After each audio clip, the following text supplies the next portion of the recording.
there's all the stuff that goes into an individual blog post, right? There's selecting a topic, researching the keywords alongside the topic, outlining, editing, writing. But look, in order to find success with your blog, consistency is key.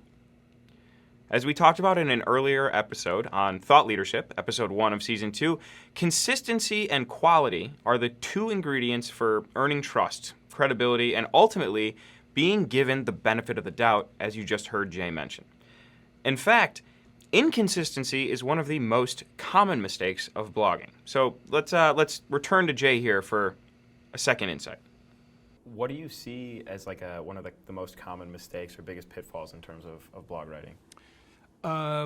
Inconsistent cadence. Okay. The biggest mistake you can make as a blogger is relying on inspiration instead of perspiration. This idea that I'm going to write a blog post and I feel motivated to write it. Right. Well, imagine Sports Illustrated did that. Hey guys, we just didn't feel like doing a magazine this week. We just, we're not into it. We're not feeling it, right? Yeah, So yeah. We'll give you a magazine when we're feeling it. You can't, a blog is a publication. And just because it exists on a computer doesn't mean it's different than Sports Illustrated or People or any other kind of periodical or the New York Times or whatever. So, you've got to come up with something to say right. on a regular basis. And if you can't, then it's not really a blog, right? It's just a series of random articles. Yeah. It's your inspiration journal. Yeah, you just got, exactly. Which, there's a time and place for that. Right. But I think it's tricky to become a thought leader if you're just going to write something every once in a while. Mm. Okay, so Jay wasn't the only one to mention consistency as a major key to success when developing a blog. Lee also spoke to the importance of being consistent and what the results of his consistency have been over time. So let's take a listen to that. Has that sort of been a thing, through the consistency and the sheer, how prolific you've been? Has that been a contributing factor to the thought leadership? Absolutely.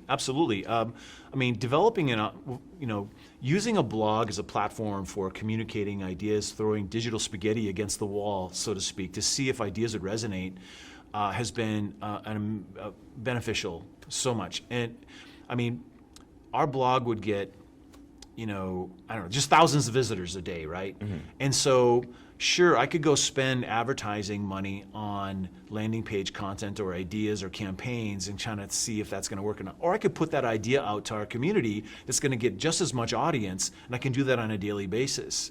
Yeah. There's some publications where it's oh gosh, I wish I could get an article in this pub or that pub.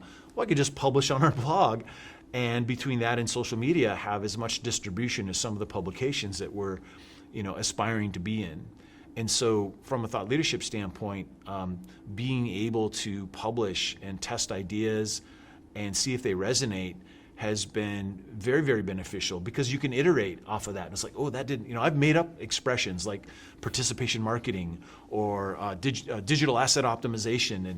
And lately I'm kind of on this idea of instead of influencer marketing, creator marketing or collaborative marketing, And so I'll put blogs out there about that, and I'll, do what you do to be the best answer, get earned media, create video content, audio content, and all the different things, and see if it resonates. And right. if it does, we'll inevitably be perceived as a thought leader on that topic. So it's almost like if, like you were saying with the publications, if you can't get into the conversation, create the conversation kind of deal? That's exactly. If you want to be in the media, be the media.